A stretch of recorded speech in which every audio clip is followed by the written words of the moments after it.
watch the previous video on this. Now, in this video, we already have an interface called character that forces whatever class implements character to implement get health, set health, and take hit as methods. We created two classes, foe, that implements character, so therefore it has a set health, get health, and take hit methods. It can have other methods, but at least it must implement the methods that the character says you should implement. And then friend also implements character, therefore it has at least set health, get health, and take hit. Okay, it also has other methods. Now, there's a relationship. It's not only a contract, a friend, when implementing character that says that friend must implement these three methods. An object of class friend can be put in place, can be morphed into a character object, or a character object can be morphed into a friend. It's kind of a subclassing. We still keep the relationship. A friend is a character because it implements the methods of the contract character, right? Of the character contract. So a friend is a character, and I could create in my game now. I've modified this game from the previous video to contain two characters, one good guy and one bad guy. And the good guy happens to be a friend, and the bad guy happens to be a foe. Okay?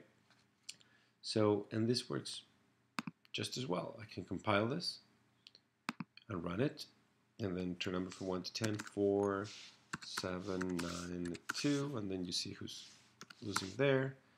And then the good guy's health is 52, and the bad guy's health is 58.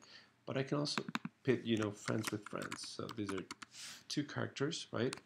And the difference between the difference between these two characters is basically the initial health.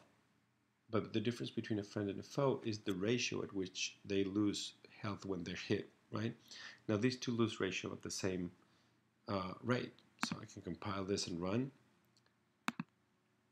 And enter number 4, 10, 4, 7, 3, 2, 0. Now the bad guy's health is 31, good guy's health is 100, that absolutely randomly. But the game works because I can interchange these classes, right? So this is foe, as it was before. It doesn't matter. As long as these implement character, they fit in a memory space destined for characters, if you will, right? So they fit the character description. So therefore, my game is based on characters and not on a friend or a foe specifically. So I can conceivably create a new character, right? So sleazy, that will always win. So I'll create this new class, new Java. So I'm a developer for this game. I want to create a new character in the game. So I'm going to create the game, the class invincible, right? And this implements character. That's all I need to know, right? And say, for example, if I try to, I'll have to save this class, and if I try to compile it, it'll tell me all the methods that I must implement on this interface. First it says, I do not override the method take hit. Oh, I need to implement a method take hit.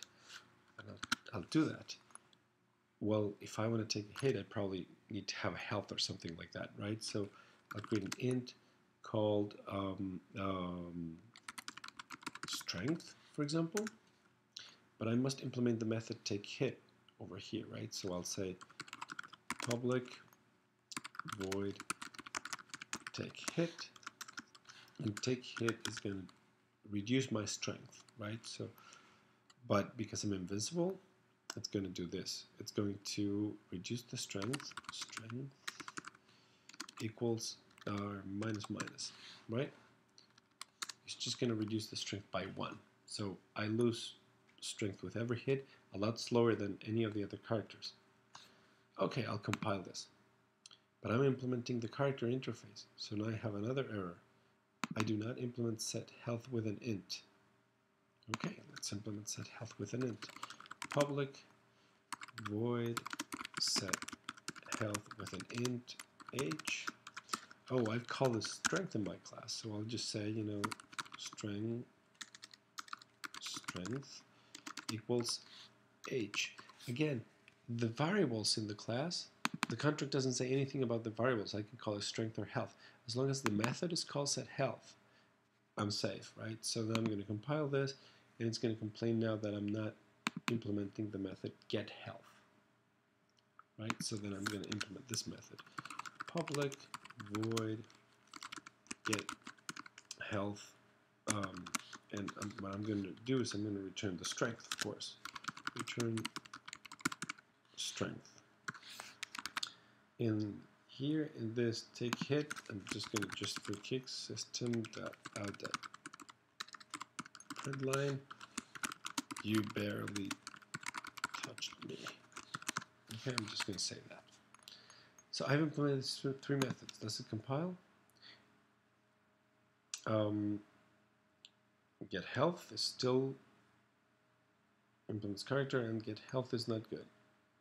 Oh, it's int getHealth. Okay, let's see. Now the class compiles perfectly fine, and because I've created this new character, I'm a new developer, right? I've created this new character. I want to introduce it to the game. So instead of friend foe, I'm going to have a friend find an invincible. All right, I'm going to compile this. Whoops, invincible. I think that's the name of it. So now it compiles, and I can run it. Enter number from 1 to 10, 4. You barely touched me. 5, oh boy, 0. See, the bad guy's health is 88. The good guy's health is 80. Where is this? The good guy health is 80. Is less than the bad guy's health, right? So the bad guy's health is lost 2 points. Now, here's the take home of this. I didn't have to do anything but create the character. As long as I know the contract or the interface or interfaces that it implements, okay, then it's very easy for me to create a character. I'll put the necessary methods, and then introducing it to the game is really easy. I just set one of these two characters to my new thing, and the game works. There's nothing else that I need to modify. Just because I've implemented the methods that this program expects of the character. And the important thing is the compiler forced me to do so, as opposed to regular inheritance where the compiler will not force me at all. Okay?